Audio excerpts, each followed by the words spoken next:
Welcome to our podcast. In this episode, we explore the findings of a study by Stiftung Vietnam, conducted by the research team of the Central Institute for Economic Management, on Vietnam's compliance with international labor standards. This research highlights the opportunities and challenges presented by new generation free trade agreements, sustainable development requirements, and supply chain regulations, offering key insights and policy recommendations to boost the competitiveness of Vietnamese enterprises in global markets. Stay tuned for an engaging discussion.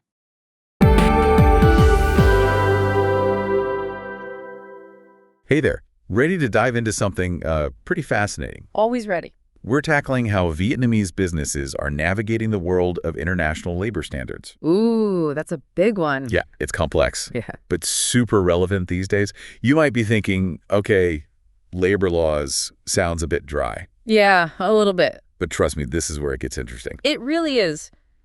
Vietnam is at a crossroads right now. Crossroads, how so? Well, they've signed some major trade agreements, Oh, you mean like like the CPTPP You don't and mean- the EVFTA. a what? The EVFTA, that's the EU-Vietnam Free Trade Agreement. Okay, and what's so special about those? Well, these agreements come with commitments Commitments to uphold certain labor practices. I see, so it's like a... It's a chance for growth, Yeah, but also a huge challenge. exactly. And you know what's really interesting about these agreements? What's that? They're not your typical trade deals. No, they're not. They actually link trade benefits to upholding specific labor standards. Yeah, it's a whole new ballgame. We've got this stack of reports and studies, UN, ILO, even deep dives into those trade agreements. Sounds like you've done your homework. We have, and we're going to extract the insights you need. Okay, so like a cheat sheet for understanding Right. what Vietnamese businesses are facing. The opportunities and the challenges. All right, let's do it. Okay, so first things first, the ILO. The International Labor Organization. Yeah, they kind of set the benchmarks, for labor practices internationally. Yeah, they're like the referees in this whole thing. Exactly, and think of their 8 core conventions as the rule book. The rule book. Okay. They cover things like freedom of association, collective bargaining, limiting forced and child labor. Essentials. Yeah, and these conventions aren't just about ticking boxes. No, they're not. They're about fundamental human rights. At work. That's exactly. And for Vietnamese businesses, meeting these standards. It can be a real game changer. Like a power-up. Like a power-up. How so? Well, think about it. Consumers around the world are becoming more and more conscious of where their products come from, how they're made. They are. Businesses that can demonstrate they treat their workers fairly. Yeah. They have a real edge. It's like a badge of honor. Exactly. A badge of honor that can attract customers, boost their brand reputation. Makes sense. And it's not just about consumers either. Meeting these labor standards, it can actually unlock access to new markets. New markets like... Particularly places like the EU and the US. Oh, what? They have strict requirements for labor practices. So you got to play by the rules if you want to play in their market. Exactly. And there was a recent study by the VCCI, VCCI. the Vietnam Chamber of Commerce and Industry. Okay. They found that 90.5% of Vietnamese businesses see these FTAs Whoa. as a gateway to joining global value chains. That's huge. It is. Imagine a small Vietnamese textile company suddenly being able to supply major European fashion brands. Yeah, that's the opportunity we're talking about. Yeah. But let's not forget the internal benefits. Oh, absolutely. Happy, well-treated workers. They are more productive, More loyal, and less likely to leave the company. Makes sense. And there's actual evidence to back this up. Really? Goldman Sachs, for instance. Okay. They found that companies with strong social responsibility practices, Which includes fair labor practices. exactly, they consistently outperform their peers financially. So it's not just warm, fuzzy feelings. It's not. There are real, tangible mechanisms at play. Give me an example. Reduced employee turnover. Okay. That saves on hiring and training costs. Because. Positive brand reputation attracts top talent, loyal customers, and a more engaged workforce. Yeah. They're more likely to be innovative and productive. Okay, so we talked about the upsides, Good stuff. the good stuff. But let's get real. Okay. What are some of the hurdles Vietnamese businesses are facing? I'd say one of the biggest challenges is that Vietnamese law isn't fully aligned with international standards yet. So even if a business wants to do the right thing, The legal framework might not fully support them? Exactly. And even when the laws are in place, Uh-huh. there's the issue of capacity. Capacity meaning? A lot of businesses, especially small and medium-sized enterprises, Yeah. they simply lack the resources, the expertise, even the awareness Ew. to implement these complex standards. It's like having the rule book but not knowing how to play the game. A perfect analogy. And to make matters worse, Yeah. about 12% of businesses haven't been able to take advantage of those FTA tariff preferences. Right. Because they haven't met the requirements. And labor issues definitely play a part in that. It's a tough situation. It is. So we've got legal gaps, capacity constraints, a lack of awareness. Yeah, it's a lot to juggle. What can be done to address these challenges? Well, the reports we've been looking at offer some solid policy recommendations. Okay, I'm listening. First off, Vietnam needs further legal reforms to close those gaps and make sure its laws are clear, flexible, and crucially enforceable.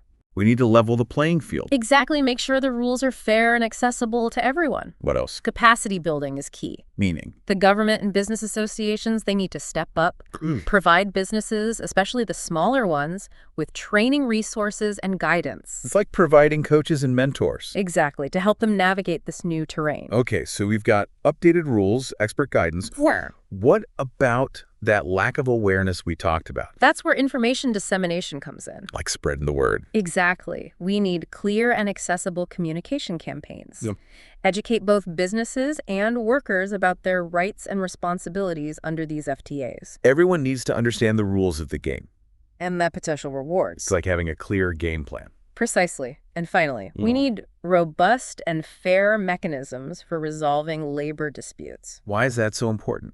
It creates a stable and predictable business environment where everyone feels confident that their rights are protected. So it's like having a fair and impartial referee. Exactly, to keep the game running smoothly.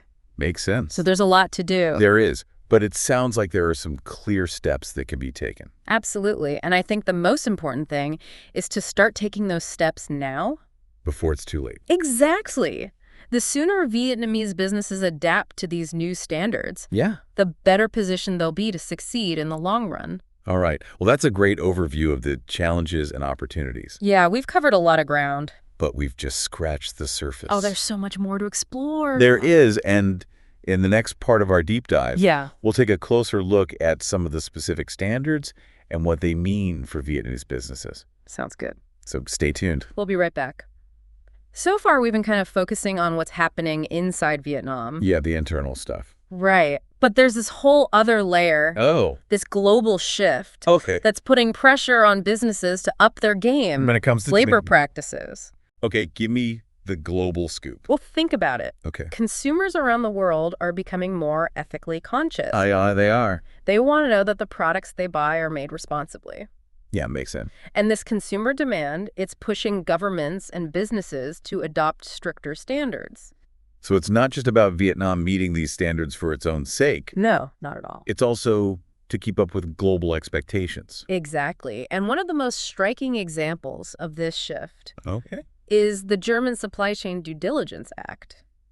Okay, the what now? It's often shortened to LKSG. LKSG. Okay, I've heard whispers, but it's a big deal. Break it down for me. Basically, it holds large German companies accountable. Accountable for? Human rights and environmental issues. Okay. Not just within their own operations, but throughout their entire supply chain.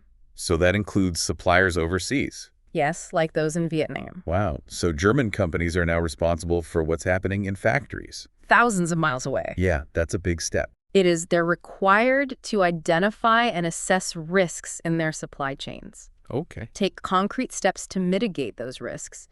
Even establish grievance mechanisms for workers. So it's about being proactive, not just reactive. I can see how this would send ripples through global supply chains. It does. So even though Vietnamese businesses aren't directly subject to this LKSG, they need to comply if they want to do business with these German companies. Exactly. If a Vietnamese company wants to be part of those supply chains, they need to be prepared to show they're meeting those standards. It's like a domino effect. These standards are becoming the new normal for doing business internationally. And it's not stopping with Germany, is it? Not at all. The European Union is working on a similar directive. Which could? apply to even more companies. And France. France already has its own version of the LKSG. So this is something Vietnamese businesses really can't ignore. They can't. Okay, so it's clear these international standards are becoming increasingly important. They are. For Vietnamese businesses that want to compete globally. Absolutely. But let's zoom out for a second. Okay. You mentioned earlier the U.S. hasn't fully granted Vietnam market economy status. Right. How does that fit into all of this? That's a great question. It's another piece of the puzzle. Okay. You see this lack of full market economy status. Yeah. It can put Vietnamese exporters at a disadvantage. How so? It means the U.S. can use different methodologies to calculate anti-dumping duties. Which could make Vietnamese goods more expensive. So it's like playing the game of the handicap. In a way, yes. Interesting. And one of the key criteria for market economy status is the freedom of workers to negotiate wages. Okay. If Vietnam can demonstrate that it upholds workers' rights, it could strengthen its case for full recognition. I'm starting to see how all these pieces connect. Yeah. Improving labor standards isn't just about complying with international agreements. Right. It's about Vietnam's position in the global economy and its ability to compete fairly. It's about leveling the playing field. In a very real sense. And let's not forget the human element here. Absolutely. Beyond the economics. Yeah. This is about ensuring that Vietnamese workers benefit from the country's economic success and have decent working conditions. It's about creating a more just and equitable system for everyone. So we've covered the challenges and the opportunities. We have. We've talked about policy recommendations nationally and this global shift towards stricter labor standards. Right. But where does this leave individual businesses? That's a great question. And that's what we'll delve into in the final part of our deep dive. Okay. We'll explore some practical steps that Vietnamese businesses can take. To not just comply with these standards, but to actually use them as a springboard for growth and success. We've talked about the big picture, the challenges, the opportunities, even those global shifts. Right, the whole landscape. But let's get practical. What can Vietnamese businesses actually do? To navigate these standards. Yeah, to make it happen. Well, it can feel overwhelming. No, it can. But it doesn't have to be. Okay, so how do they get started? It's about taking it step by step. Step by step. I like that. Okay, step one. Knowledge is power, right? Always. Businesses need to really understand like those specific requirements of these international standards. So like whether it's the ILO conventions or specific laws like that LKSG we talked about. Crack open the rule books. Yeah, exactly. But it's more than just reading. It is. Once they understand those standards, then what? They need to take a hard look in the mirror. Ooh, self-reflection time. Exactly. Conduct internal audits. See where they stand. Yeah, where are the gaps between their current practices and those standards? Ooh. What needs to change? So it's like taking inventory before you go grocery shopping. Perfect analogy. You need to know what you have before you can make a list. What you need. Exactly. And it's not just about internal changes either. They need to think about their supply chains, too. Right. Because remember those international standards? Yeah. They're increasingly focused on that entire chain of production from raw materials to the final product. So it's about asking those suppliers. The same tough questions that they're being asked. Exactly. Transparency and collaboration throughout that whole supply chain. It's key. Absolutely. And this can actually be a win-win. A win-win, how so? By working together. Yeah. Businesses can share knowledge resources, best practices. Makes sense. It's about creating a system where everyone benefits. From those improved labor standards. Exactly. Now, I know some business owners might be listening to this thinking, what? This all sounds great in theory, but I'm running a small business. I'm barely keeping up with day-to-day stuff. Yeah, where's the time, the resources for all of this? Right. It's a valid concern. It is. But here's the thing. What's that? There's support out there. The government business associations, even international organizations like the ILO, they offer guidance and training programs. So there's help to be had. There are grants and funding opportunities designed to help businesses implement these standards. So it's about tapping into those resources, not trying to go it alone. Exactly. And let's not forget the potential ROI. ROI meaning? Return on investment. Okay. Yes, there might be some upfront costs. Yeah. But embracing these standards It can lead to greater efficiency, increased productivity, right, more stable workforce, a better brand reputation. So ultimately, it makes businesses more competitive and more profitable in the long run. It's like an investment. Not just a cost. Exactly. And it's an investment not just in the business itself, But in the workers, the community, Yeah. and in Vietnam's future as a responsible and thriving player in the global economy.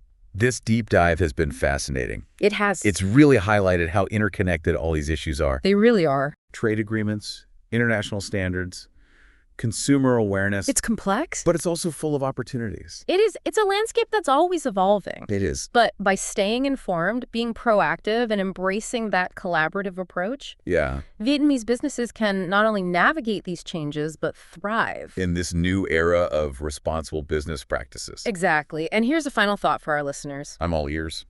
As consumers become more aware of these issues, their choices will have a bigger and bigger impact on how businesses operate. Exactly. So what role will you play in encouraging ethical and sustainable practices? It's something to think about. Until next time, keep learning, keep exploring, and remember, every choice we make shapes the world we want to live in.